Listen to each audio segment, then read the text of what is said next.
Chers amis, bonjour. J'ai fait du rangement ce matin et donc cet après-midi je me mets au travail un petit peu parce que c'est plus que nécessaire. Je viens de, comment dire, j'ai entendu les informations ce matin au sujet des réfugiés et de la politique de certains pays de l'Est, les pays du Caucase pour être plus précis, au sujet de la Pologne notamment, qui est en train de se demander si c'est bien raisonnable de fermer la porte aux réfugiés comme elle le fait. Et c'est bien qu'elle se pose la question, parce que je pense que c'est pour le moins opportun. J'en tiens pour preuve le rôle qu'a joué Jean-Paul II à l'époque dans justement comment dire, sa volonté délibérée de jouer un rôle important sur le plan politique, parce que chacun sait que le christianisme est extrêmement implanté en Pologne.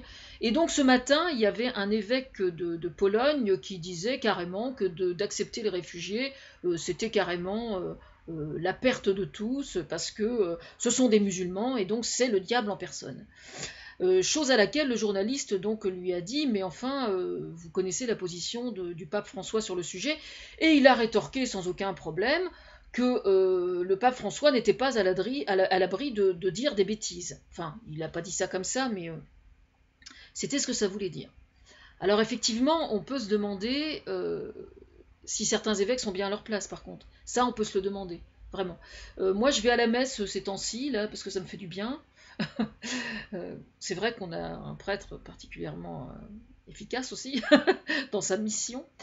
Et justement, à la messe hier matin, il y a eu des choses très intéressantes de dites où les réfugiés n'étaient pas cités implicitement. Mais lors des prières, il a bien été précisé que d'avoir la foi, si ça n'était pas pour la mettre en pratique, bah, ça servait à rien, quoi, grosso modo. Hein. Voilà. Comment est-ce qu'il a dit je te montrerai ma foi par mes actes. Voilà. Parce qu'aujourd'hui, ce qu'il faut bien comprendre, c'est que tous les musulmans, parmi tous les musulmans de la planète, il y a quand même 99,99% des musulmans qui ont eu leur religion, qui leur ont été imposées dès la naissance, comme ça se passe dans toutes les religions du livre en général. Or, parmi ces gens-là, il y a quand même un très très très fort pourcentage qui sont les premiers à être critiques vis-à-vis de leur religion. Mais ils n'ont pas besoin que, que les catholiques comment dire, les stigmatisent suffisamment comme ça, quoi. Je veux dire, c'est juste proprement honteux. Je veux dire, si le fantôme de Jean-Paul II tourne autour de lui, je sais pas, il doit avoir envie de lui donner des claques, hein, franchement. Là, actuellement, un évêque polonais qui tient ce discours-là, c'est carrément servir de dérouler le tapis rouge à tous les nationalismes et à toutes les valeurs les plus pourries que la valeur que l'Europe pardon puisse montrer aujourd'hui, quoi. Je suis juste absolument outré, moi, qu'un évêque puisse être aussi con que ça. Je pèse mes mots. Hein. Bon, je suis désolée si je vais pas dans la dentelle, mais j'ai pas que ça à foutre non plus. Hein. Bon, j'essaie moi d'être la plus efficace possible par les actes. Voilà. Bon. Autre chose, je viens de taper. Je rigole parce que, en fait, je voulais retrouver. Je me suis dit, je vais bien arriver à retrouver un article où on parle de ça justement. Et donc j'ai tapé évêque polonais sur Google. Et là, je tombe sur un article. Tenez-vous bien, un article comme quoi il y aurait eu un miracle dans l'archevêché de Créteil. Enfin, je pense que c'est un archevêché à Créteil. Bon, bref. Alors, loin de moi le désir de vouloir froisser les gens qui croient au miracle. Hein. Franchement, c'est pas mon genre. Mais il faut quand même mettre les choses au clair. Hein. Quand on a une maladie, il y a quand même, à mon avis, dans 75-80% de causes de la maladie, il y a effectivement des facteurs extérieurs qui n'ont rien à voir avec le psy, qui sont la pollution atmosphérique, la façon dont on s'alimente, effectivement. Mais en très très grande partie, il y a quand même une très très grande part de psy derrière. C'est-à-dire des blessures qu'on a depuis l'enfance et qui n'ont jamais été assumées, des blessures qui remontent à plusieurs générations dans son arbre généalogique, tout ça cumulé qui fait qu'un jour, on tombe malade, voire gravement malade. Moi, je connais des gens qui sont morts à 45 ans d'un cancer du pancréas, et c'est des gens qui ont été dépressifs pendant leur vie entière parce qu'ils étaient vraiment très malheureux. Dès l'instant qu'on est extrêmement malheureux de quelque chose, on est plus susceptible de tomber malade, effectivement. Bon, alors maintenant, ce que je cherche à faire ne consiste pas à blesser en quoi que ce soit. Alors en plus, attendez, parce que ce qui m'a super fait rigoler, c'est que en plus, quand j'ai vu la photo, le mec, enfin je sais pas si c'est le miraculé en question, mais il ressemble à Emmanuel Macron. Alors je vous jure, il ressemble à Emmanuel Macron. Donc j'ai trouvé ça franchement comique.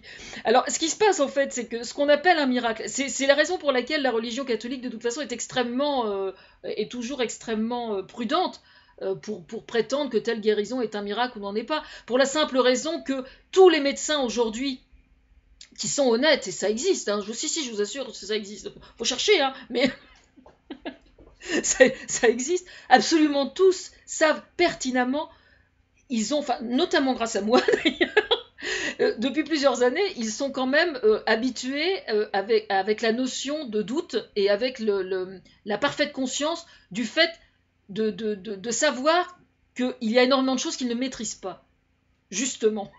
C'est ça qui est extrêmement interpellant. C'est-à-dire qu'en fait, quand quelqu'un guérit de façon miraculeuse d'une maladie, il n'a pas besoin d'être croyant pour ça.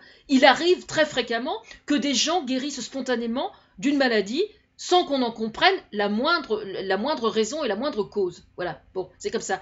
Et je pense que c'est peut-être bien, tout compte fait, qu'on ne comprenne pas, justement. Parce que ça implique la notion de modestie. Hein, voilà.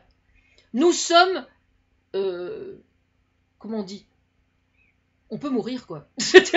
On peut mourir, ce qui est incroyable quand même. Non mais avoir la conscience qu'on est mortel et que la mort fait partie de la vie, je trouve que c'est bien quand même. Moi aussi, hein, j'ai envie de jamais tomber malade. Hein. Bien sûr, on en est tous là. Mais qu'on commence déjà par s'occuper de ce qui va se passer en fin d'année au sujet de l'écologie, déjà, hein, du sommet qui va avoir lieu là, et puis déjà on diminuera le nombre de cancers, etc., etc. Vous voyez ce que je veux dire? Quand je disais en début de la vidéo, je vous montrerai ma foi par mes actes, et ben voilà, moi c'est comme ça que je fais. Chacun voit midi à sa porte. Hein. Ce qui me gonfle, si vous voulez, c'est que je considère que c'est quelque peu toxique, quelque part, sur le plan de la religion, que de mettre l'accent sur des guérisons, quoi. Moi, des guérisons, j'en connais plein de gens qui d'un seul coup ont guéri de leur maladie, on leur disait qu'ils allaient mourir, et puis bah, ils meurent pas, dites donc, hein. Mais ça arrive tous les jours. On connaît tous des gens comme ça. Moi j'ai 54 ans, ça a dû m'arriver au moins une dizaine de fois dans ma vie qu'on me raconte, des gens pas loin de chez moi, hein, à qui on avait dit que bah, ils en avaient plus pour quelques semaines, quoi. Et puis bah, ils sont toujours là, quoi. Hein. Encore aujourd'hui, j'en connais. Hein. Alors, je veux dire, il n'y a pas de religion là-dedans. C'est de l'ordre de la psychologie. C'est tout, voilà. Moi, j'avais une douleur au poignet, là, parce que...